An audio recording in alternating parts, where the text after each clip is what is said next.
Apple और iPod के founder Steve jobs का जो लेक्चर उन्होंने दीक्षांत समारोह में दिया था, उसका ये दूसरा भाग मैं आपके सामने प्रस्तुत कर रही हूँ। मेरी दूसरी कहानी लव और लॉस के बारे में है। मैं जिस चीज़ को चाहता था वह मुझे जल्दी ही मिल गई। वॉज और मैंने अपने पेरेंट्स के गराज से एप्पल शुरू किया। तब मैं 20 साल का था। हमने बहुत मेहनत की और 10 साल में एप्पल 2 लोगों से बढ़कर $2 बिलियन और 4,000 लोगों की कंपनी हो गई। हमने अभी 1 साल पहले ही अपनी फाइनेस्ट क्रिएशन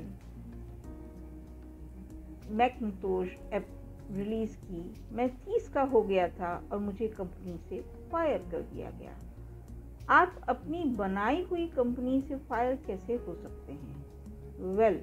जैसे जैसे कंपनी ग्रो की, हमने एक ऐसे टैलेंटेड आदमी को हायर किया जिसे मैंने सोचा कि वो मेरे साथ मिलकर कंपनी रन करेगा। पहले 1 साल सब कुछ ठीक ठाक चला, लेकिन फिर कंपनी के फ्यूचर विजन को लेकर हम दोनों में मतभेद होने लगे। बात बोर्ड्स ऑफ डायरेक्टर्स तक पहुंच गई और उन लोगों ने उसका साथ दिया। सो एट 30 मुझे निकाल दिया गया, पब्लिकली निकाल दिया गया। जो मेरी पूरी एडल्ट लाइफ का फोकस था वह अब खत्म हो चुका था और ये बिल्कुल ही तबाह करने वाला था। मुझे सचमुच अगले कुछ महीनों तक समझ ही नहीं आ रहा था कि मैं क्या करूं। मुझे महसूस हुआ कि ये सब कुछ इतनी आसानी से एक्सेप्ट करके मैंने अपने पहले की जनरेशन के एंटरप्रेन्योर्स को नीचा दिखाया है।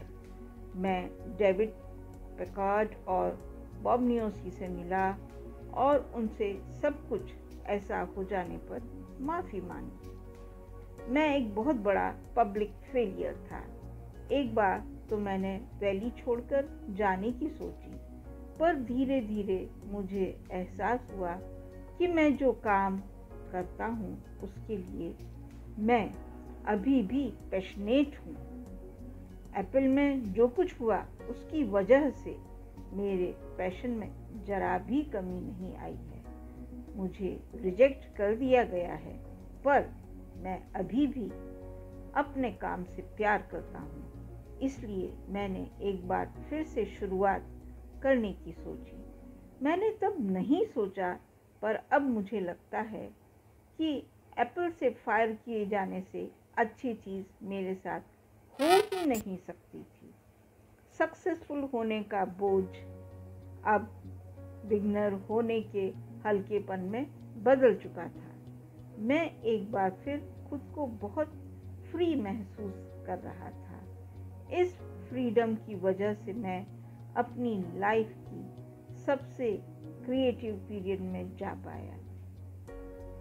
अगले 5 सालों में मैंने एक कंपनी नेक्स्ट और एक दूसरी कंपनी पिक्सार स्टार्ट की, और इसी दौरान मेरी मुलाकात एक बहुत ही अमेजिंग लेडी से हुई जो आगे चलकर मेरी वाइफ बनी। पिक्सार ने दुनिया की पहली computer animated movie toy story बनाई और इस वक्त यह दुनिया का सबसे सफल एनिमेशन स्टूडियो है।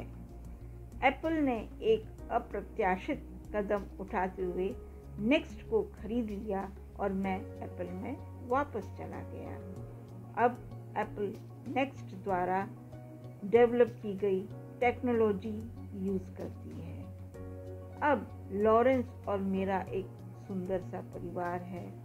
मैं बिल्कुल श्योरिटी के साथ कह सकता हूँ कि अगर मुझे एप्पल से नहीं निकाला गया होता तो मेरे साथ ये सब कुछ नहीं होता। यह एक कड़वी दवा थी, पर शायद मरीज को इसकी ज़रूरत थी। कभी कभी ज़िंदगी आपको इसी तरह ठोकर मारती है। अपना विश्वास मत खोइए। मैं यकीन के साथ कह सकता हूँ कि मैं सिर्फ इसलिए आगे बढ़ता गया क्योंकि मैं अपने काम से प्यार करता था। I loved my work. आप रियली क्या करना पसंद करते हैं, यह आपको जानना होगा। जितना अपने लव को फाइंड करना ज़रूरी है, उतना ही उस काम को भी ढूंढना ज़रूरी है जिसे आप सचमुच एंजॉय करते हो। आपका काम आपकी ज़िंदगी का एक बड़ा हिस्सा होगा और ट्रूली सेटिस्फाइड होने का एक तरीका है कि आप वो करें जिसे आप सचमुच एक बड़ा काम समझते हो। और बड़ा काम करने का एक ही तरीका है कि आप वो करें जो आप एंजॉय करते हो। यदि आपको अभी तक वो काम नहीं मिला है तो आप रुकिए मत, उसे खोजते रहिए। जैसा कि दिल से जुड़ी हर चीज़ में होता है, वो जब आपको मिलेगा तब आपको पता चल जाएगा। और जैसा कि किसी अच्छी रिलेशनशिप में होता है, वो समय के साथ साथ और अच्छा होता जाएगा।